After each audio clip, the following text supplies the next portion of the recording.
ये जो तस्वीरें हैं सैटेलाइट के जरिए, ये हाफिज सईद का वो हाइड आउट है जो बताया जाता है कि वो लाहौर का हाइड आउट है, जहां इस वक्त वो रह रहा है। लॉरेंस बिश्नोई ने थ्रेट किया है, हाफिज सईद को मारने की धमकी दी है। पाकिस्तान के अंदर घुस के हाफिज सईद को मारने की धमकी दी है लॉरेंस बिश्नोई गैंग ने। और इसी रेसिडेंशियल ब्लॉक में बताया जाता है कि ये ग्राउंड फ्लोर में और रहता है हाफिज, और सोने के लिए बताया जाता है, जो वहां के सूत्र हैं वो बताते हैं कि वो उसके बेसमेंट का इस्तेमाल करता है। 95% of the Pakistanis are actually product of cousin marriages. ये इनका इसीलिए जो दिमाग है ना, ये अंदर बिल्कुल स्क्रैम्बल्ड एग टाइप का नहीं होता, अंडे की भुर्जी इनके दिमाग में, या पनीर की भुर्जी जो होती है, वैसा इनका दिमाग है। खुद आप बलूचिस्तान के 80-90% एरिया में जा नहीं सकते, नो गो एरिया है। 50% से ज्यादा केपीके आपके लिए नो गो एरिया है। तो किस मुंह से आप कहते हैं कि आप बड़ी स्ट्रांग रियासत हैं? आपका माजी देख लीजिए, सिवाय टेररिज्म के कुछ किया नहीं। हाफिज सईद के लिए कहा जा रहा है कि बिश्नोई की इस धमकी के बाद हाफिज सईद की जो सिक्योरिटी है उसको अप कर दिया गया, ज्यादा कर दी गई है। तो हमेशा ही कहता है, चाहे आर्मी एस्टैब्लिशमेंट तो पंगे लेते हैं, पंगे लेने के बाद कहते हैं जी कि हम तो जंग नहीं लड़ना चाहते, दुनिया के सामने एकदम से मासूम बन जाते हैं, और हमारा तो कोई तल्लक ही नहीं है, हम तो बड़े प्यारे लोग हैं, हम तो जंग लड़ना ही नहीं चाहते, तो फिर पंगे क्यों लेते हैं? एक रिजवान है जो अजान पढ़ रहा है, मैच हार रहा है। पाकिस्तान में सब लोग नमाज पढ़ने के चक्कर में, सब लोग अजान देने के चक्कर में, इसीलिए कोई भी पाकिस्तान में वो ना मैच जीत पा रहा, ना ये लड़ाई जीत पा रहा।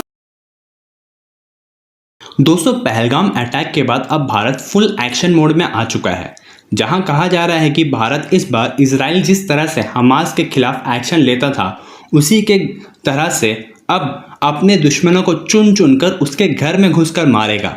जिस तरह से इजराइल ने हिजबुल्लाह के चीफ नसरुल्लाह को और अन्य टेररिस्ट को बॉम्ब से उड़ाया था, इसी तरह से भारत भी अब हाफिज सईद को बॉम्ब से उड़ाने की बात हमारे मीडिया में हो रही है, जहां पर अब हमारे इंडियन मीडिया के इंडिया टुडे ने एक हाफिज सईद की घर की सैटेलाइट इमेजेस निकाल ली है और पता लगा लिया है कि हाफिज सईद पाकिस्तान में कहाँ रहता है।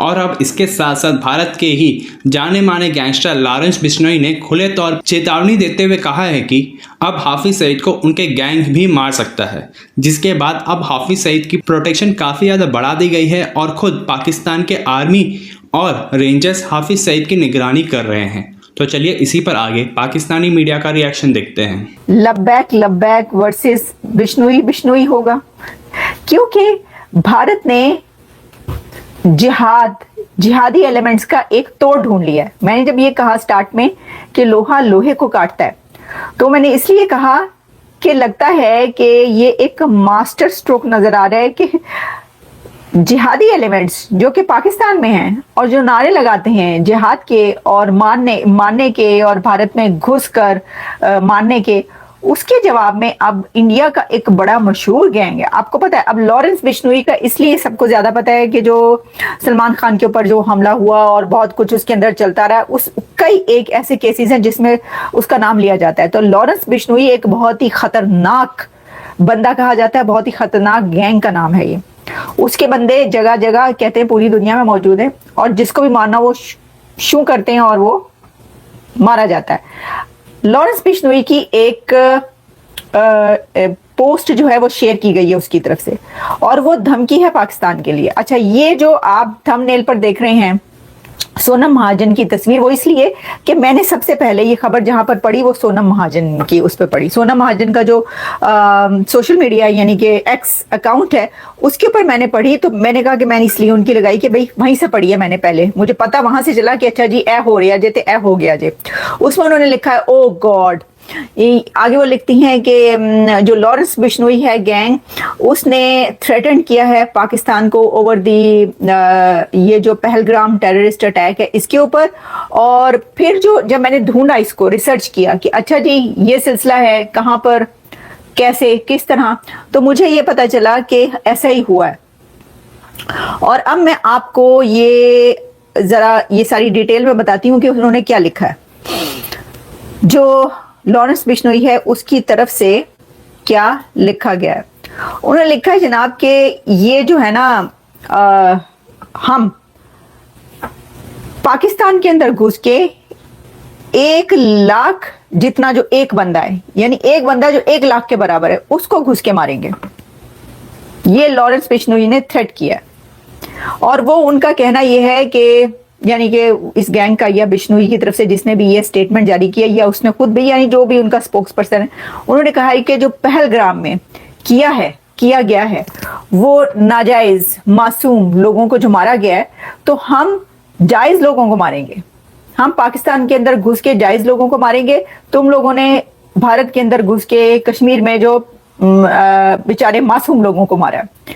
ये उन्होंने लिखा है एक सोशल मीडिया पोस्ट पर, और फिर उसको मीडिया जो है वो भी कर रहा है, और साथ में जय श्री राम भी लिखा है। इनकी एग्जिस्टेंस ही वॉर मॉन्गरिंग और टेररिज्म के साथ जुड़ी हुई है पाकिस्तान आर्मी की।